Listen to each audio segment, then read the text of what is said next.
नमस्कार दोस्तों। आज हम लोग बात करने वाले हैं ईरान और अमेरिका का युद्ध के बारे में। ईरान में गृह युद्ध छिड़ा हुआ है और ईरान का डायरेक्ट ब्लेम है कि ये गृह युद्ध अमेरिका ने करवा रहा है।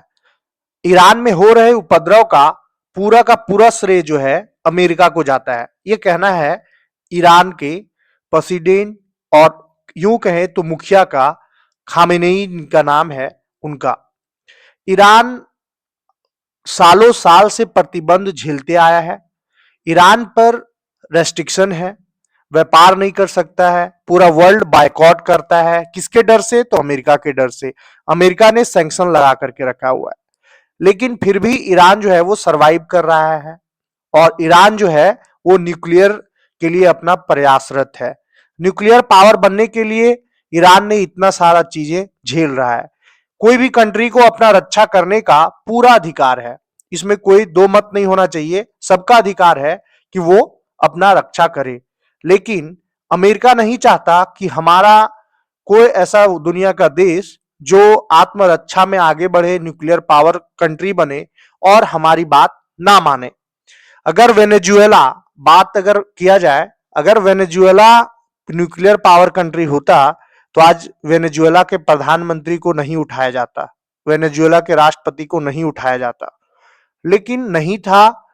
अमेरिका डायरेक्ट उठवा लेता है। वेनेजुएला का तेल को कैसे सेल करना है, किसको बेचना है, सब अमेरिका डिसाइड करेगा। क्या बजट होना चाहिए, सब अमेरिका डिसाइड करेगा। सेम चीजें ईरान पर करना चाह रहा था, लेकिन ईरान मानने वाला कहां था। ईरान ने अपना दमखम से खड़ा रहा। एक चीज तो मानना पड़ेगा कि ईरान ने लोहा मनवाया है अमेरिका से, बिना डरे बिना कुछ सहमे आज तक लड़ रहा है। अमेरिका जब कुछ नहीं सका तो अमेरिका ने गृह युद्ध का नौबत बना दिया है।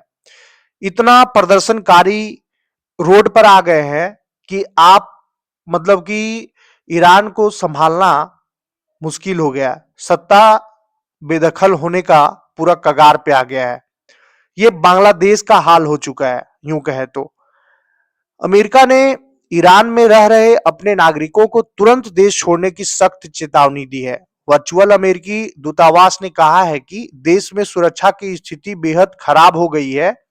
बढ़ती अशांति, पाबंदियां और यात्रा में रुकावटें लोगों की सुरक्षा के लिए गंभीर खतरा बन रही है।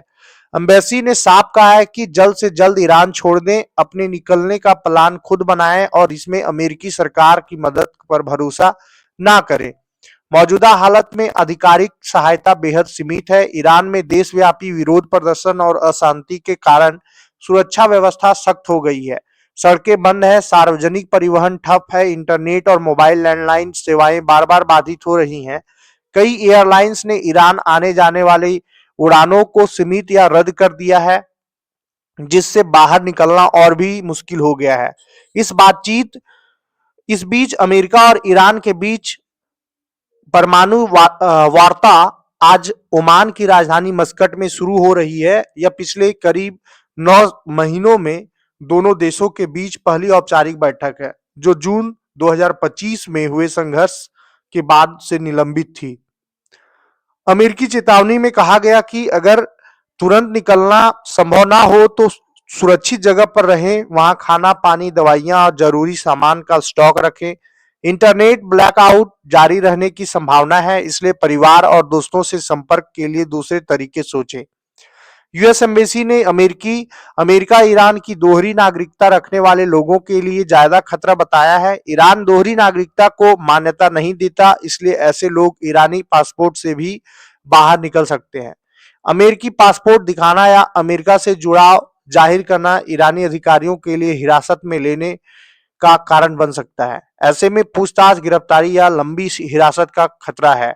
जो अमेरिकी नागरिक बिना वैध अमेरिकी पासपोर्ट के हैं, उन्हें ईरान छोड़ने के लिए बाद नजदीकी अमेरिकी दूतावास से पासपोर्ट बनवाने की सलाह दी गई है। अमेरिकी सरकार ने साफ कहा है कि ईरान में कूटनीतिक और कांसुलर संबंध न होने की वजह से वह अपने नागरिकों की मदद करने की स्थिति में नहीं है। अमेरिका के हितों का प्रतिनिधित्व तेहरान में स्विट्जरलैंड दूतावास करता रहा है। रूटीन काउंसुलर सेवाएं बंद है और हालात में सुधार के कोई संकेत नहीं दिख रहे हैं। इसलिए अमेरिका नागरिकों से खुद ही सुरक्षित निकलने की ठोस योजना बनाने की अपील कर रही है। सुरक्षा के लिए कुछ जरूरी सलाह भी दी गई है, जैसे प्रदर्शनों और भीड़-भाड़ वाली जगहों से दूर रहे, फोन हमेशा चार्ज रखें, परिवार से संपर्क बनाए रखें और स्थानीय मीडिया पर नजर रखकर हालात की जानकारी लेते रहें। हाई लेवल वार्ता से पहले व्हाइट हाउस ने कहा है कि राष्ट्रपति डोनाल्ड ट्रंप कूटनीति के पक्ष में है, लेकिन अगर बातचीत नाकाम होती है तो ताकत का इस्तेमाल करने के लिए भी तैयार रहे। व्हाइट हाउस की प्रेस सचिव कैरोलाइन लेविट ने गुरुवार को पत्रकारों से कहा कि ट्रंप ओमान में होने वाली बातचीत में देखना चाहते हैं कि क्या कोई समझौता हो सकता है। साथ ही उन्होंने ट्रंप की मांग दोहराई कि ईरान के पास जीरो परमाणु क्षमता होनी चाहिए। उन्होंने चेतावनी भी दी कि अगर बातचीत से नतीजा नहीं निकला तो राष्ट्रपति के पास कई विकल्प मौजूद हैं। यूएस सेंट्रल कमांड ने पुष्टि की है कि ईरान के पास कैरियर स्ट्राइक ग्रुप 3 का प्रमुख जहाज nuclear powered aircraft carrier US Abraham Lincoln CVN 72 अभियानों में लगा हुआ है। इस तरह से इस महीने की शुरुआत में अमेरिकी विशेष दूत स्टीव विटकॉफ ने ईरान से समझौते के लिए 4 शर्तें बताई। यूरेनियम एनरिचमेंट पर पूर्ण प्रतिबंध, पहले से संवर्धित यूरेनियम को हटाना, लंबी दूरी की मिसाइलों की संख्या सीमित करना, क्षेत्रीय प्रॉक्सी बलों को मदद देना बंद करना। अमेरिका और ईरान ने शुक्रवार को ओमान में बातचीत करने पर सहमति जताई है, लेकिन दोनों पक्षों के बीच बड़े मतभेद है। यह बातचीत पहले तुर्की में होनी थी, लेकिन बुधवार देर रात यह घोषणा की गई कि यह वार्ता स्थान बदलकर मस्कट कर दिया गया है। हालांकि इसकी वजह नहीं बताई गई है। अमेरिका ईरान के मिसाइल प्रोग्राम को भी वार्ता में शामिल करना चाहती है, जबकि तेहरान कह रहा है कि बातचीत सिर्फ परमाणु मुद्दे तक सीमित रहनी चाहिए।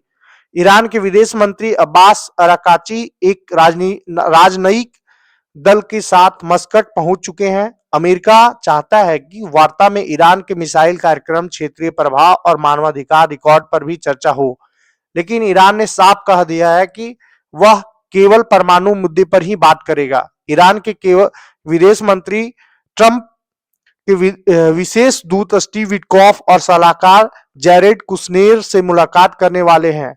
वार्ता से ठीक पहले ईरानी राज्य मीडिया ने बताया कि तेहरान ने रिवॉल्यूशनरी गार्ड साइट पर लंबी दूरी की खारमशहर 4 बैलिस्टिक मिसाइल तैनात की है। अमेरिका ने मिडिल ईस्ट में अपनी सैन्य मौजूदगी और मजबूत करते हुए अरब सागर और लाल सागर में विमान वाहक पोत USS Abraham Lincoln, USS Theodore Roosevelt और कई मिसाइल विध्वंसक युद्धपोत तैनात किए हैं। साथ ही कतर, बहरीन, सऊदी अरब, इराक और जॉर्डन के सैन्य अड्डों से वायुसेना की सक्रियता बढ़ा दी गई है। अमेरिका अब ईरान के परमाणु ठिकानों, सैन्य अड्डों व कमांड सेंटरों पर समुद्र और आसमान दोनों से हमले की स्थिति में आ गया है। ट्रंप ने अपने पहले कार्यकाल 2017 से 21 में ईरान के साथ 2015 के परमाणु समझौते संयुक्त व्यापक कार्य योजना से अमेरिका को पूरी तरह बाहर निकाल दिया था। यह समझौता ओबामा प्रशासन के समय में जुलाई 2015 में हुआ था, जिसमें Iran, America, Britain, France, Germany, रूस, चीन और यूरोपीय संघ शामिल थे। समझौते के तहत ईरान ने अपनी परमाणु गतिविधियों पर कई सख्त सीमाएं लगाई थी। इसके बदले में ईरान को अमेरिका और अन्य देशों ने लगाए गए आर्थिक प्रतिबंधों में छूट दी, खासकर तेल निर्यात, बैंकिंग और व्यापार पर। इसमें ईरान की अर्थव्यवस्था को फायदा हुआ था। ट्रंप ने चुनाव प्रचार में ही इस समझौते को दुनिया का सबसे खराब समझौता कहा था। उनका कहना था कि यह समझौता ईरान की परमाणु महत्वाकांक्षा को सिर्फ टालता है, खत्म नहीं करता। ईरान ने समझौते में बुरे इरादे से हिस्सा लिया और पहले अपना परमाणु हथियार कार्यक्रम छिपाया था। उन्होंने कहा था कि समझौता ईरान के अन्य बैलिस्टिक मिसाइल कार्यक्रम, क्षेत्रीय प्रॉक्सी ग्रुप को समर्थन, आतंकवाद और अमेरिकियों की हिरासत पर रोक नहीं लगाता। 8 मई 2018 को ट्रंप ने व्हाइट हाउस में joint comprehensive plan of action से बाहर निकलने की घोषणा की। इसके साथ ही उन्होंने उन सभी प्रतिबंधों को फिर से लागू कर दिया जो समझौते के तहत हटाए गए थे। इसके बाद ट्रंप प्रशासन ने मैक्सिमम प्रेशर नीति अपनाई, जिसके तहत ईरान के तेल निर्यात को शून्य करने की कोशिश की गई। ईरान के सब ऊर्जा, शिपिंग, वित्तीय क्षेत्रों पर सख्त प्रतिबंध लगाए गए। 1500 से ज्यादा नए प्रतिबंध लगाए गए, जिसमें ईरान के साथ व्यापार करने वाली विदेशी कंपनियों को भी अमेरिकी बाजार से बाहर करने की धमकी दी गई। ट्रंप का दावा था कि इससे ईरान परमाणु कार्यक्रम छोड़ेगा और क्षेत्र में शांति आएगी। मिडिल ईस्ट में 30,000 से 40,000 अमेरिकी सैनिक तैनात हैं। मिडिल ईस्ट में अभी अमेरिकी सैन्य मौजूदगी काफी मजबूत है। मिडिल ईस्ट और पर्शियन गल्फ में लगभग 30 से 40,000 अमेरिकी सैनिक तैनात हैं। फिलहाल मिडिल ईस्ट में करीब 6 नौसैनिक जहाज मौजूद हैं, जिनमें 3 गाइडेड मिसाइल रिटॉयर शामिल है, जो बैलिस्टिक मिसाइल डिफेंस और अन्य ऑपरेशन के लिए सक्षम है। इस तरह से अमेरिका और ईरान में युद्ध का स्थिति बना हुआ है और अमेरिका नहीं चाहता कि ईरान कभी भी परमाणु शक्ति बने, और ईरान जो है अपना रक्षा के लिए परमाणु शक्ति बनना चाह रहा है। और सभी का सभी जो लड़ाई का जड़ है वो है परमाणु शक्ति बनने का इच्छा, और दूसरे देश जो अमेरिका है उसका अपना मानना है कि हम आने वाले समय में किसी को परमाणु शक्ति नहीं बनने देंगे, क्योंकि ये विश्व के लिए खतरा है। इस पर आपका क्या राय है, आप कमेंट में जरूर बताएं। धन्यवाद।